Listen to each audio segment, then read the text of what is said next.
At nawa sa amin mong pag-aaral ay makakita kami ng mga application. Bigyan mo kami, Panginoon, ng karunungan na bigyan ng personal application ang mga pag-aaral na ito. Be with us, O God. Let your Spirit reside in our hearts. Teach us to obey you. Teach us to be like your Son, Jesus. Father, we commit our study to you, asking you to protect us from all evil men and from all evil spirits. Lahat, Panginoon, ng mga masasamang espiritu, malilisyosong mga tao na nagbabalak ng masama laban sa iyong mga anak, na ngayon nagtitipon upang kayo sambahin, biguin ninyo, tapunan ng inyong liwanag, Panginoon, at tupukin ang kanilang mga masasamang balak laban sa iyong mga anak. We hide in the shadow of your love. We hide under the wings of your protection, O Father in heaven. Lead us, teach us. Even, Lord, we pray that you may take care of our loved ones who are not with us right now. Sila man ilalayo sa mga sakuna at pagpapalain. Sa ngalan ng Panginoong Hesus, ito pong aming dalangin. Amen. How to deal with irritants. Piliin po natin kung alin sa mga puntong ito ang bagay na i-apply natin sa buhay, kung sino ang dapat na pag-applyan ito, at kung paano. How do you deal with irritating people? Yung mga tao na ang inyong tahimik na pag-isip ay ginugulo, ang inyong direksyon ay inililigaw, mga tao na pagka pumapasok sa inyong buhay ay nawawalan kayo ng saya, ng sigla, at nagkakaroon kayo ng gulo. Avoid them. Napakahalaga na iwasan ang ganitong mga tao. Proverbs 4:14-15. Do not set foot on the path of the wicked or walk in the way of evil men. Avoid it. Do not travel on it. Turn from it and go on your way. At kung maiko-consider po natin na something not good but something evil, yung ginagawa ng mga irritating persons, then we should avoid their evil paths. Mabuti naman at maluwag naman ang mundo at marami naman tayong choices kung paano iiwas. At kung hindi natin maiwasan ang mga taong ito physically, kung minsan ay kasama natin sa opisina, kasama natin sa bahay, we can avoid them emotionally. We can avoid them spiritually. Na kahit katabi mo na ay hindi mo patulan, huwag kang sumali sa kanyang mga topics, huwag kang sumangkot sa kanyang mga usapin, at kayo man ay makakaiwas sa ganitong mga tao. That's why it is important to stop and to study people. Hindi lang natin pinag-aaralan ng isang mapa para huwag tayong maligaw. Hindi lang natin pinag-aaralan ng direksyon ng isang gamot o kaya isang produkto na binibili natin para magamit natin sa tama. Marapat na pag-aralan ang taong nakakalapit sa atin at nilalapitan natin. We should look at how they live. We should look at how people conduct their lives and listen to what they say and listen to what people say about them. Kung minsan ay nakakapagsisi na may mga tao tayong nakikilala. Nagsisi na ba kayo na may tao kayong pinapasok sa inyong buhay na dapat sana'y tahimik ang inyong buhay kung hindi lang kayo nasangkot sa taong ito? Marami pong mga tao na nakakapagsisi na sila ay nakasama sa listahan ng ating mga kakilala at nakilala nila tayo, nalaman nila kung saan tayo tatawagan, paano tayo pupuntahan, naliligalig nila ang ating buhay. Pag-aralan ang mga tao. Huwag tayong padadala sa kanilang mga kuminsan ay magagandang mga salita at kuminsan ay tama naman ang mga argumento sapagkat hindi lahat ng tamang argumento ay dadalhin tayo sa tamang direksyon ng buhay. May mga tao na mahilig makipag-away. May point sila, tama sila, pero nasaksak naman. At ikaw ay katabi, nasaksak ka rin. Binarel, nabarel ka na rin.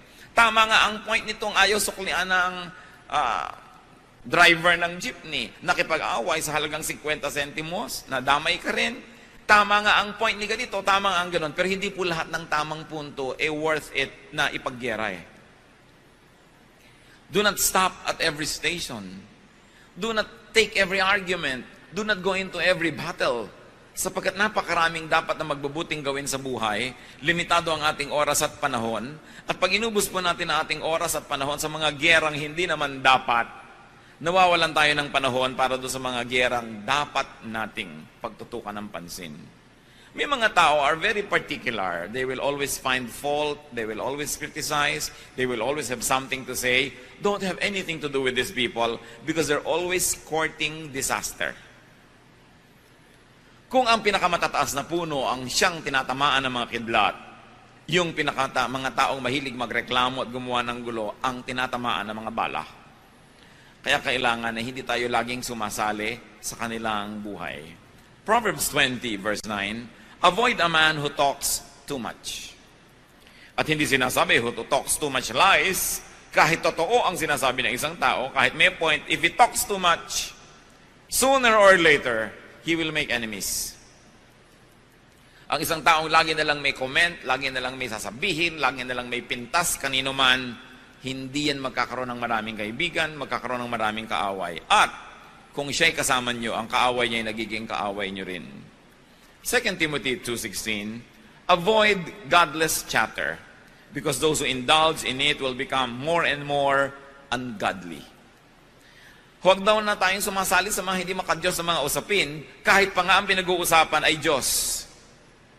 Kahit pa nga ang pinag-uusapan ay theology, kahit pa nga ang pinag-uusapan ay may mga bagay na may kinalaman sa Biblia, kung ang mga nag-uusap-usap dito ay hindi naman talaga naghahanap lang ng katotohanan, kundi naghahanap ng gulo, naghahanap ng away, naghahanap ng babag, ay godless din yung chatter na yan. Tulad ng binabanggit sa Titus 3:9, which obviously is referring to religious talk. People who talk about religious issues. But avoid foolish controversies and genealogies and arguments and quarrels about the law, because these are unprofitable and useless. Law na yung pinag-uusapan, law of God, law of tradition, law of custom, law of the people. Sabi, huwag kayong sumali sa lahat ng mga kahangalang mga pagtatalo. Walang mabuting dadulot sa inyo yan.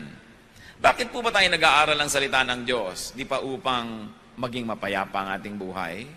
Upang tayo ay magkaroon ng mga magmamahal sa atin at mamamahal? Upang tayo ay patuloy na rumunong, hindi para maging marunong lamang at i-display ang dunong na yun, kundi para tayo ay maging maunawain sa mga mangmang, upang maging mapagpatawad tayo sa nagkakamali, at upang magkaroon tayo ng kagandahang asal, maging polite tayo, that our ways may be polished, our attitudes may be corrected, and our manners impeccable, or be made impeccable. But what happens when you argue on religious grounds and reasons, but you display bad behavior? That you only quarrel and fight. Tama nga halimbawa ang yung theology, pero ang behavior nyo, disobedient naman to authority. Tama nga halimbawa ang argumento mo ay pagpalagay ng tama, pero ang pamamaraan mo, nananaksa ka ng tao sa kanyang likuran. Wala kang utang na loob sa mga nakatulong sa'yo. Nagiging rebellious ka sa mga leaders mo. What's the point na natuto ka? Rebellion was the sin of Satan. Hindi natawag si Satan na ignorant dahil marami siyang alam. Hindi siya natawag na wrong ang kanyang mga approaches at ang kanyang mga premises, pero ang paraan niya, sinusuwag niya ang Diyos. Sinusuwag niya yung dapat sana iginagalang niya. At alam niyo po, even in religious circles, there are many people, natuto lang ng konti, susuwagin ang kanilang Bible study teacher. Umaaten ng Bible study, hindi naman para matuto, para i-display ang kanilang alam, ipahiya ang teacher, at pasikatin ang sarili. Umaaten ng mga churches, hindi upang magpasakop at mag-improve ang character, kundi upang maghanap ng babag, patunayang mas magaling siya kaysa sa preacher o sa pastor. Yan ang mga dapat na iniiwasang kausapin. Avoid foolish controversies. Hindi sapat na mayroong magandang argumento, pinag-uusapan, saan ito uuwi? Saan pupunta ang usapang ito? Magkakagulo ba ang mundo? Mag-aaway-away ang mga tao? Masisira ang mga magagandang relasyon? Even Paul said, our knowledge is imperfect and our prophecy is imperfect. Paano mo aawayin ng isang tao sa kanyang paniniwala kahapon? Maaaring ang paniwala niya ay mag-improve at maiba next week. Paano mo aawayin ng isang tao sa theology niya last month o last year? Sapagkat yung theology na yon ay dynamic, patuloy na nahahasa, patuloy na na-fine-tune.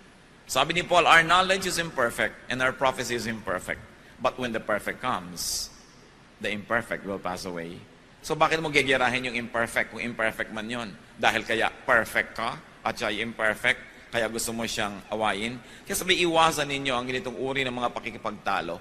Mga pagdedebate tungkol sa salita ng Diyos, tungkol sa Biblia, tungkol sa mga doktrina, sapagkat napakaiksi ng buhay ng tao. At sino ang nakararating sa puntong alam na niya ang lahat para sabihin niyang, ang paniniwala ko lang ang tama at ang paniniwala mo ay mali. Mahalaga na may paniniwala tayo. Mahalaga na may direksyon ang ating paniniwalaan. Subalit wala dapat maging palalo na mag-isip na alam na niya ang lahat ng tama. Therefore, dapat na siya makipag-away sa mga tao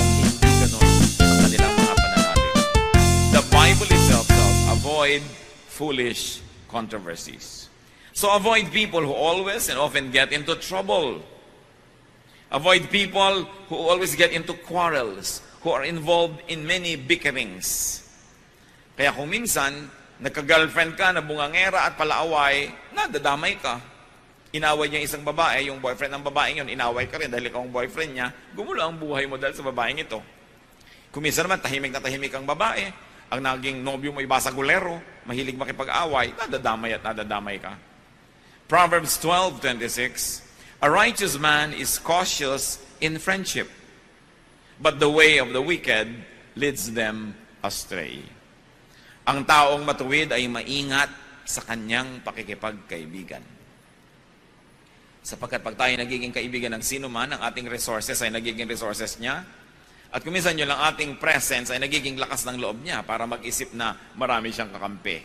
Kaya hindi agad-agad ibinibigay ang pakikipagkaibigang malalim. Lalo pa nga sa mga taong mahilig, manggulo at mangaway. How else do we deal with irritants? Learn from them. Turn every disadvantage to an advantage. Having an irritant in your life can be a disadvantage, but it can also be a source of an advantage. Learn from what they do and the result of their deeds. If P then Q, if I did this, then this is the result. Matuto tayo sa mga ginagawa nila, nagiging bunga ng mga pinagagagawa nila. And learn from what they say about you. Pag meron po mga nagsasabi ng lahat ng uri ng mga masasakit, mga di magagandang mga salita laban sa atin, ang una nating itatanong, is it true? Totoo ba ang sinasabi niya? Or is it partially true? Or is it completely true? At depende sa kalakihan ng katotohanan na yon, doon nyo lamang ibase ang inyong reaksyon. Kung totoo, pasalamat kayo at nadinig nyong muli ang totoo because the truth sets free. Because sometimes you can hear the truth about yourself from the mouth of your critics.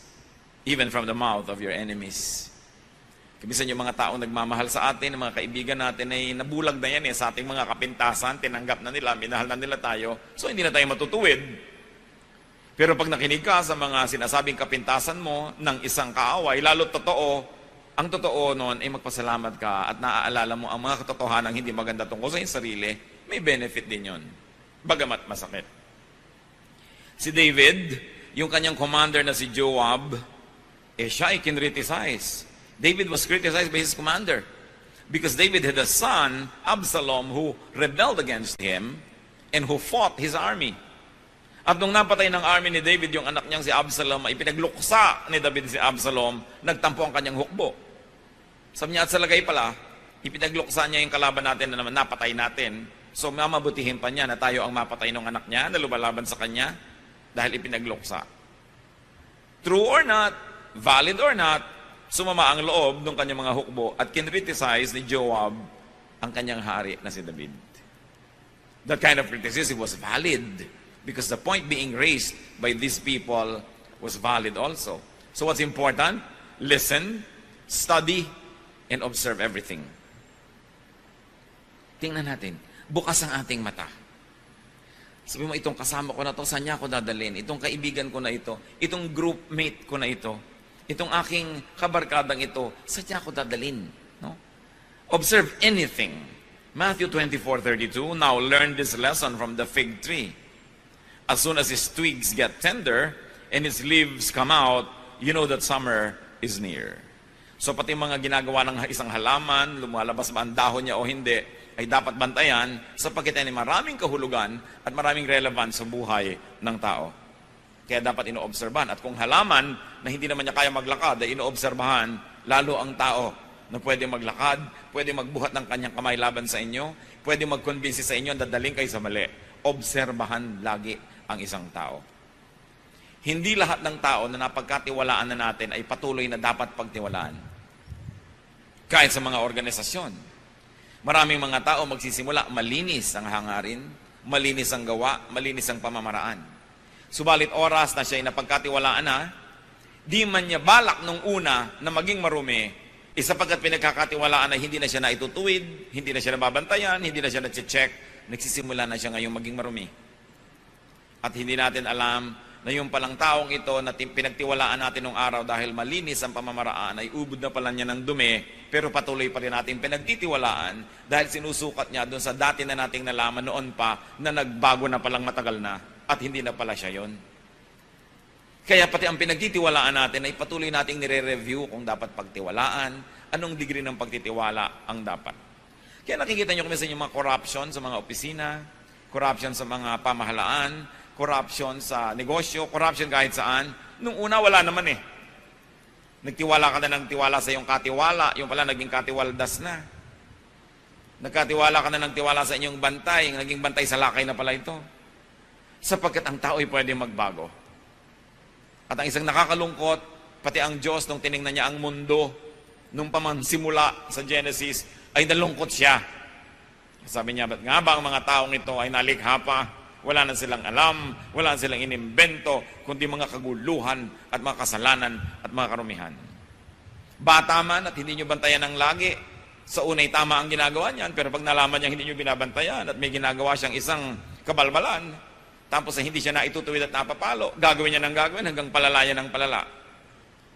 Isa mang kahera na hindi ino-audit, sa unang araw ay malinis, sa pangalang araw, sa pangatlong araw, pag nakakasampung araw na yun, o 10 buwan na hindi ino-audit, ang dami na pala niyang na ginagawang hocus-pocus, debit, credit, kupit ang nangyayari. Kaya ang mga tao, mga kapatid, lagi natin chinecheck. Kahit asawa, okay, naniwala na ako nang naniwala sa kanyang pasya dahil ang track record laging tama. Pero ito bang magiging pasya na niya na ito ay tama? Dapat ko pa rin reviewin. Hindi tayo dapat na mawalan ng pagbabantay. Because the devil prowls around like a roaring lion seeking someone to devour. Nag-aantay ng pagkakataon. Tatandaan natin ang mga problema ay hindi laging nandun sa simula. Subalit sa ating pagwawalang bahala, lumalaki ang mga yon. So review, what is the effect on you of the people around you? Anong effect ng inyong kaibigan, ng inyong kabarkada, ng inyong mahal sa buhay? Proverbs 24:32, I applied my heart to what I observed and learned a lesson from what I saw. Kuminsan ang nakakalungkot, maraming mga tao habang sila ay nasa poder ng magulang, ang dami nilang reklamo tungkol sa kanilang magulang. Hindi sila natutuwa sa ugali ng magulang nila. Ang magulang nila ay masungit, ang magulang nila ay maramot, ang magulang nila ay ganito, ang magulang nila ay ganon. Pero, nung naging mga magulang na, ganon din sila. Inuulit lang nila ang mga kamalian ng mga magulang nilang dati nilang tinutuligsa nung sila yung mga anak na nagdurusa. Because we never learn from what we see. Because we never learn from the mistakes of people around us. That's why it is important to be observant. And the Bible is light on our path that says, don't walk this way, walk here, walk that way. Nakikita na natin napakaraming mga nangyari sa mga taong gumawa ng ganito, ang naging bunga ay ganun. Tapos ganun pa rin ang gagawin natin. Di ganun din ang magiging bunga. Observe. What else do you do with people who irritate you? Well, ignore them. Especially if their issue, their concern, especially if they do not pose imminent danger or real threat to life, to safety, to property, or to your well-being. Kung dal-dal-dal-dal lang, hayaan nyo na, palampasin nyo na. Ang chismis ay namamatay pagka hindi sinasagot. Humahaba lang yan pag sinagot nyo. Parang tennis, nagpukol sa inyo ng bola, hindi nyo naman pinalo pabalik, di walang babalik. Magpupukol uli yan, hindi nyo uli pinalo, hanggang naubos na yung bola niya, tama na. Pero habang pinapalo niya, ibabalik niya, pinapalo nyo, binabalik niya, ang tagal ng laro. At ganon ang mga away. May sasabihin si ganon, magko-comment ka, makakarating naman sa kanya, ko-comment siya, hindi na matapos-tapos. Ignore them, especially if they do not pose real threat. 1 Corinthians 6:7, the very fact that you have lawsuits among you means you have been completely defeated already. Why not rather be wronged? Why not rather be cheated? Sapagkat sinasabi ni Paul sa mga Corinthians, tiisin nyo na, pagpasensyahan nyo na, palampasin nyo na kaysa demandahan kayo ng demandahan hanggang mga maliliit na bagay. Ikagastos pa kayo sa abogado, nahirapan pa ang loob nyo, nag-away pa kayo. Pero hindi po universal itong teaching na ito. Paul was addressing a very specific group of people concerning very specific problems. Hindi ibig sabihin na lahat ng Kristiyano sa lahat ng panahon, sa lahat ng lugar, hindi na pwede magdemanda ng kapwa Kristiyano. Pero ang sinasabi dito, kung mas malaki pa ang magiging damage sa iyo ng pagdedemanda mo, nasira pa yung testimony ninyo, palampasin mo na lang. May mga bagay na mas kapakipakinabang na palampasin. Pero kayo po ang humusga kung may mga bagay na hindi dapat pinapalampas. So kayo ang mag-judge noon. Hindi tayo bound to always not bring anybody to court dahil ang sinabi dito sa Corinthian. Kasi this was a specific solution to a very specific issue of very specific people. If you find universalization in it and application in your life, do it.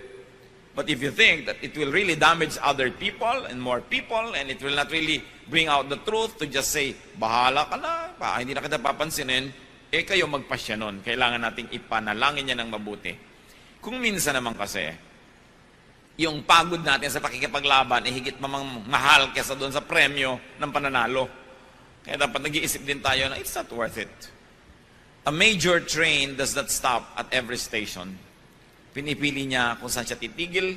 And of course, you have to learn to choose your battles. And there are many battles that are just not worth it. So, ignore. Try to ignore people. What do airplanes do when there's a storm? They fly above the storm. Ilang beses na yan, lalo at domestic flight. Hindi naman sobrang tumataas yung mga aeroplano. Kung may masamang panahon, sasabihin ng kapitan, fasten your seatbelt, there is a turbulence or there is a storm and we're going to fly high above the storm. Tatandaan po ninyo mga kapatid, magulo lang ang himpapawid habang malapit sa lupa. Madali lang bumagsak pag malapit ka sa lupa. There is a certain distance from the ground wherein you will not even fall dahil hindi ka na hinihila ng gravity. Kaya mga astronaut, lumulutang-lutang na sila kung saan sila naroon. Tinuturoan silang paano kikilos kung ikay hindi nahuhulog at lumulutang ka lang. At maraming mga flight, nagkaka-turbulence lang yan pag nagla-landing o kaya pagka nagte-take off kasi malapit pa sa lupa. Pero pag mataas na mataas ka na, hindi ka na kayang abutin ng hangin. Mga kapatid, read the metaphor. Pagka ang spiritualidad natin ay napakalapit lagi sa lupa, abot na abot tayo ng lahat ng bagyo, lahat ng hangin. Binabangga-bangga ka ng mga ibon, ng mga saranggola, pati yata yung pag-i-stretch ng mga nag-exercise na abot ka na kasi ang baba mo. Pero kung mataas ang lipad ng iyong espiritu, di ka kayang abutin. Hinahayaan mo lang sila sa babang magkagulo, tahimik ka at payapa, tulad ng mga himpapawid na malayo sa lupa. When people are vexing, when people are always talking, and when people are always making trouble, fly above that storm. Have a space in your heart that cannot be reached by any kind of talk or trouble or intrigue. Then you can have peace wherever you go. Kung ang atin pong kapayapaan ay iaasan nyo sa kabutihan ng tao, hindi kayo magkakaroon lagi ng kapayapaan dahil maraming tao ay hindi mabuti. Kung ang kapayapaan natin ay iaasan nyo na kayo hindi pinagwiwikaan ng masama, hindi chinichismis, hindi pinipintasan, saan kayo pupunta para mangyari yan? Pero kung ang inyong kapayapaan ay nakaasa sa inyong pananalig sa Diyos, sa inyong pagkakilala sa inyong sarili, at sa inyong marunong na pagpapasya na nagsasabing, hindi ako paaabot ng ganon-ganon na lamang, lalo sa tao lamang na ito, tahimik ang inyong kalooban. Peace is something that you have inside of you. You must never depend on other people to hand it to you on a silver platter because they want your head on that silver platter. Huwag tayong umasa dyan. Proverbs 20 verse 3, it is to a man's honor to avoid strife, but every fool is quick to quarrel. Ang mga mararangal daw na tao at karangal-rangal kung sila ay umiiwas sa gulo. Pero ang mga hangal daw, madaling makilala, laging naghahanap ng gulo. Naghahanap ng argumento, naghahanap ng debate, naghahanap ng mga pagkakataon para mapatunayang magaling sila, na meron silang alam. Pero, tandaan nyo po, ang mga karunungang espiritual, ang tunay na dulot niyan sa buhay ay kapayapaan, kababaang loob, kabutihan, kagandahan ng asal, hindi kagaspangan at hindi pagiging malaswa o kaya hindi pagiging taksil o kaya hindi pagiging walang utang na loob sa mga dapat tingnan at tanawan ng utang na loob. Yan ang karunungan ng mga hangal, gulo ang hinahanap. And even in religious circles, religious students or scholars or so-called theologians can also love to quarrel about teachings and ideas. And most of the time, they really only want to prove themselves. Kung minsan, estudyante, inaaway yung teacher. Siyempre, sisikat ka. Kung inaway mo ba si aling tekla dyan sa kanto, ay sisikat ka. Pero subukan mong awayin, halimbawa, ang isang senadora o presidente o artista, nasa dyaryo ka agad bukas. Kung ikay naging kerida ng isang tricycle driver dyan na hindi kilala, na 3 beses ka nang nanganak, hindi ka pa napag-usapan. Pero kung naging kerida ka ng asawa ng isang sikat, napag-usapan ka na agad. Even in religious circles, people try to be popular and famous by picking up quarrel with those already well-known. So hindi mo dapat bigyan ng pagkakataon. Marami pong mga tao, ganyan lang ang gusto sa buhay, magpasikat, patunayan na marami silang alam, at gusto nila sirain yung mga taong kinakainggitan nila. Yung mga taong gusto nilang maging, kung hindi nila matupad yon, hindi nila maging katulad, hindi nila madaig, sisirain nila yon, sapagkat yan ang kahulugan na mainggit. You want to destroy anything that is beautiful. I heard someone said, at natawa ako, sabi niya, don't hate me just because I'm beautiful. Baka gusto niyang sabihin niya sa mga nagagalit sa inyo nang walang dahilan, don't hate me just because I'm intelligent. Don't hate me just because I'm rich. Don't hate me just because I'm popular. Don't hate me just because you cannot be me. Pero marami pong ganong mga tao, huwag na lang patulan. And what do? How else do you deal with these irritating people? If you absolutely must answer them softly. Sumisigaw sila, huwag kayo sumigaw. Nagagalaiti sila, huwag kayo manggalaiti. Kasi pag pareho na lang kayo, di pareho lang pala kayo. Kailangan iba yung inyong behavior. Impeccable. You must be like a pond without blemish on its face. You must be the picture of serenity. And only through that imagery, people around you will say who the foolish one is and who the wise one is. Proverbs 15:1, a gentle answer turns away wrath, but a harsh word stirs up anger. Tandang-tanda ko yung minsan na may nag-aaway na magkapatid, galit na galit ang ate. Sabi ng kapatid na bata, pasensya ka na kasi tanga ako. Ano pa ang pwede mong sabihin? Inamin na. Pero pag pinagpilit mo, hindi, tama ako, mali ka, hindi matatapos, pasensya ka na dahil tanga ako. Tapos ang usapan. Ngayon, nasa sa inyo na kung totoo nga ba yun o hindi. Pero hindi ka naman siguro ganun kung napakaganda lang yung paraan, natigil ang awayan, hindi ka talaga kulang sa karunungan. Marunong ka. Pero para kang kawayan na sa lakas ng hangin ay yumuyuko para di mabali. Bakit ka lalaban sa hangin na ubod naglakas? Hindi yumuko ka. Meron ba namang matapang na lumilipad ang mga bala sasalubungin mo? Siyempre yuyuko ka dahil may bala. Kailangan marunong tayo ng ganong uri ng pamamaraan. Kahit aso, di ba ayaw mong magalit sa'yo? Bakit mo gugustuhin na ang tao ay magalit sa'yo? So galit na nga siya, sasagot ka pa ng mas nakakagalit sa kanya.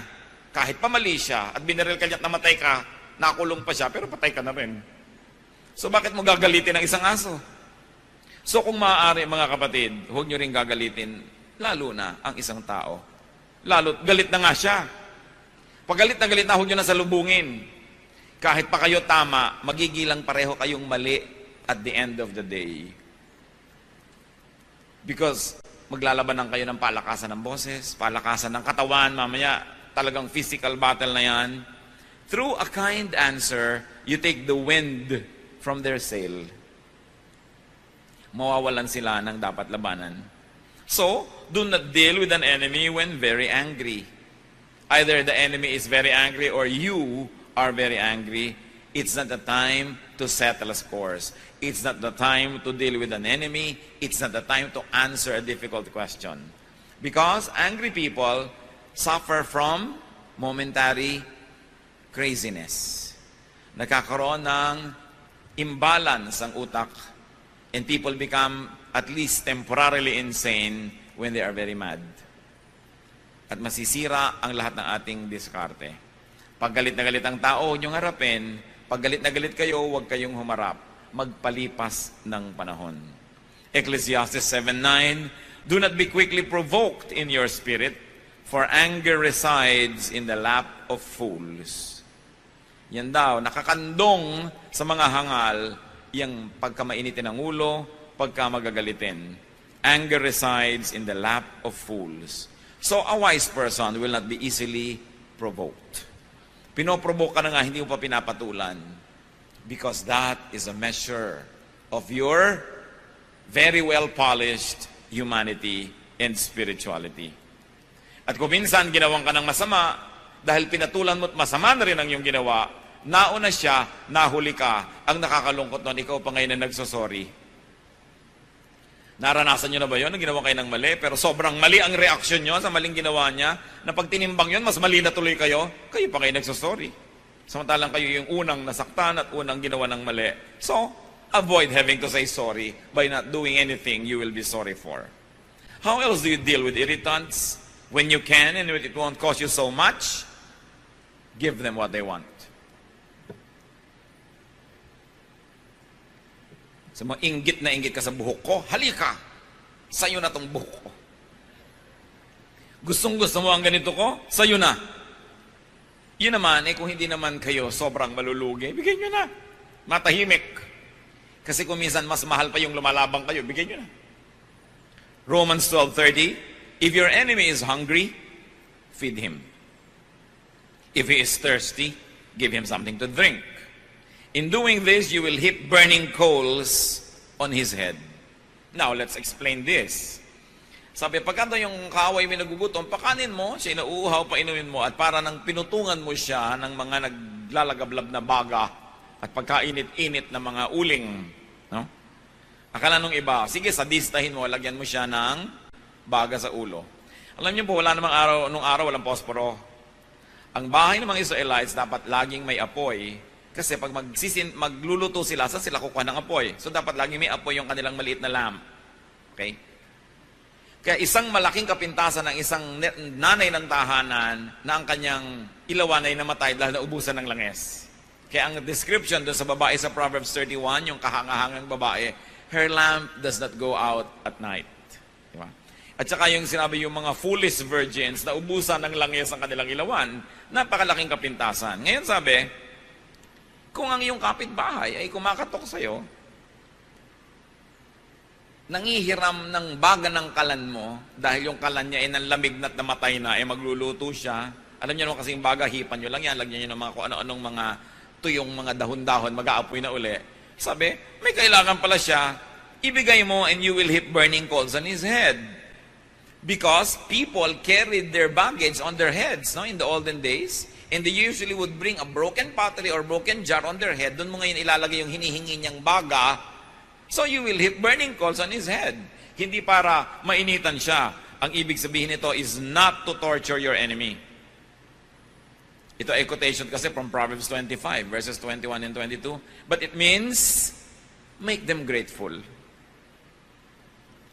Okay, may kailangan siya. Ibigay mo. May tatanawin siyang utang na loob sa'yo. So, sinong panalo? Di ikaw.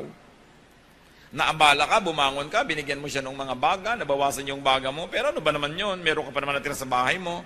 Ibigay mo kailangan. Sa isang matinong oras niya ng pag-iisip, matatanto rin niyang may utang na loob siya sa'yo. So, ibigay mo kung kaya mo rin lang ibigay. Pero pag-aralan nyo rin, kasi may mga tao na pag binigyan nyo ng kamao, kakainin hanggang sikon nyo. Meron ganon. Wala, kahit sa mga itinuturo natin ng mga ganito at nasa Bible verses, hindi ibig sabihin you will apply to everybody every time. Gagamitin nyo rin utak nyo kung kailan ko ba ito i-apply. Because may mga tao na hindi nyo dapat bigyan ng kahit ano dahil sasandal na sa inyo. Iaasa na ang buong buhay nila sa inyo. Minsan nyo lang tulungan ng pang-enroll isang SEM hanggang mag-PhD yan sa inyo nahihingi. No? May mga ganong klaseng tao. Sinusuri nyo yan at pinag-uusapan natin ng general application ito sa general types of people. But very special people need special study and special treatment. How else do you deal with irritants? Turn them into friends. The best way to beat an enemy is to turn him into a friend. So, intelligent people will always try to win their enemies so that they can become friends. Pag enemy mo siya, lahat ng assets niya gagamitin laban sa'yo. Pag friend mo siya, lahat ng assets niya gagamitin niya para sa'yo. So tell me kung bakit hindi wise to turn people into your friends. So yung nanggagawa ng kaaway, hindi ka naman inaaway ng tao, inaaway mo siya, sobrang foolish ka nun. Dahil kahit butiki lang yan, kahit langgam lang yan, makakakagat din yan, mapupuwing ka rin niya, so bakit mo siya awayin? Lalo na kung inaaway mo, pader, mabangga ka sa pader, sobra ka namang foolish nun. Kaya dapat ang tao hindi pala away. Remember, ulit-ulitin natin yan. Ang mga palaaway, yung convinced na tama sila. Pero kung tama ka, ba't ganyan ang ugali mo? Kung tama ang iyong alam, bakit ganyan ang behavior mo? Sabi ni Jesus, you will know them by their fruits. Ano ba yung fruit? Ano ba yung fruit lagi ng Spirit? Joy, peace, love, di ba? Forgiveness, understanding. Pagka hindi ganun ang dinudulot sa inong karunungan mo, huwad na karunungan yon. Mabuti pa hindi ka na lang natuto. Ang mga tao naman parang bata, you can make them do anything so long as you play with them first. So bakit hindi ka muna makipagkaibigan? Ecclesiastes 10:11, if a snake bites before it is charmed, there is no profit for the charmer. So kailangan mapaamo mo muna, mapasunod mo muna yung ahas bago mo siya hayaang makatuklaw sa'yo. So yung mga tao rin, if sinutuklaw-tuklaw ka, why don't you charm them? It will be better for you. And many people are foolish for no reason at all. They choose to fight their fellow men. How else do you deal with irritants? Siyempre naman, pray for them. Yan ang wala kang katalo-talo dahil dinadala mo sa Diyos ang kaso mo. Pray for them. Matthew 5:44, love your enemies and pray for those who persecute you. Praying for people is profitable. Why? Because they can make us love them. Pag lagi mong ipinagpe-pray isang tao, layo yung tao kang inis ka, galit ka, mapapansin mo kapatid, nawabawasan na yung galit mo at mamaya nagkakaroon ka na ng simpatya na mamahal mo na yung tao. The quickest way to love somebody is to pray for them. But it's no guarantee that they will love you back. Okay? Pero yung ikaw mismo na lumakas yung isip mo sa kanya, pray for them.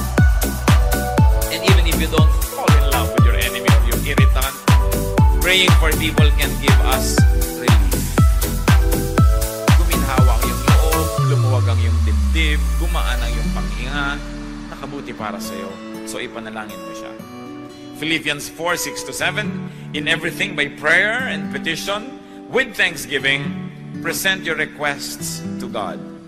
And the peace of God, which transcends all understanding, will guard your hearts and your minds in Christ Jesus. So ipanalangin ang lahat-lahat.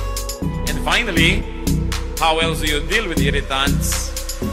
Bless them. Bless them. 1 Corinthians 4:12, when we are cursed, we bless. Yan ang pinagkaiba ng mga anak ng Diyos. Sinusumpa ka, minumura ka nila, ang balik mo, pinagpapala ka sila. Ngayon, kung minura mo nilang minura ka, ba't ka palaging anak ng Diyos? Pareho lang pala kayo. So dapat, mas mabuti ang ginagawa natin, ang isinusukli natin, kaysa sa tinatanggap natin na ginagawa ng iba. Romans 12:17, do not repay anyone evil for evil. Be careful to do what is right in the eyes of everybody. Now, bless them because you're godly. But if you cannot be godly all the time, at least be wise. Bless them. Because what you plant, you harvest. Kung hindi mo siya kayang pagpalain dahil sa kapahanala ng iyong puso, pagpalain mo dahil wise ka. Dahil sinasabi sa Bible, Galatians 6:7, a man reaps what he sows. So may binless ka, di ang mapapala mo blessing. May inaway ka, may kinurse ka, di ang mapapala mo curse din. So be wise. Kaya ngayon ang aaway is a mark of foolishness. It's a mark of absolute foolishness. I remember one particular line I read way back in high school, and I couldn't remember who said or wrote it, but I'd like to share it with you. Do not bother yourself about a fair or stormy weather. Squalls or wind must sometimes whistle around. When people live together, some will smile and some will frown, but you need not mind them. Travel on as best as you can. Take them as you find them. Huwag niyong hayaan na ang inyong kaligayahan ay maging bihag ng ugali ng iba. Na kung pangit ang kanila ugali, ay lulungkot na kayo. Mawawalan kayo ng sariling orbit, mawawalan kayo ng sariling kapayapaan sa buhay. Decide to be happy. Decide to be peaceful in spite of the irritants around us. Think of people who irritate you.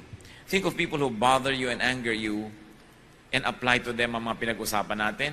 Piliin nyo kalin ang pinakabagay, avoid them, learn from them, ignore them, answer them softly, give them what they want, turn them into friends, pray for them, bless them.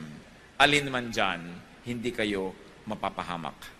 At dapat nating isipin, baka naman tayo ang irritant sa buhay ng iba. Magdamag na natin pinag-usapan kung paano tayo ginugulo ng iba, baka naman tayo ay nakakagulo rin sa ating kapwa. Aming Diyos, siyasatin niyo po kami.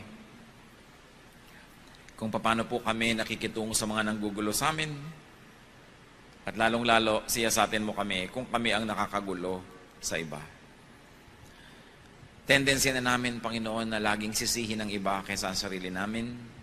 Ibunto ng lahat ng sisi sa bakura ng iba, kaysa akuin namin yung mga dapat naming akuin. Siyasatin niyo po kami, ipakita niyo sa amin kung kami may nakakainis. May ugali ba kami na nakakagulo, kakasira sa iba? O kaya naman, Panginoon, kung kami talaga ang laging ginugulo, ituro mo sa amin how to deal with them. Magbulay-bulay tayo, mga kapatid, yumuko sa presensya ng Diyos. Marapat na gawin, tuwing nakakarinig tayo ng magagandang salita mula sa Biblia, ay yumuko, manalangin, humingi sa Diyos ng karunungan kung aanhin natin ang mga napagdidinig natin ito. Didinig natin ito. Didinig natin.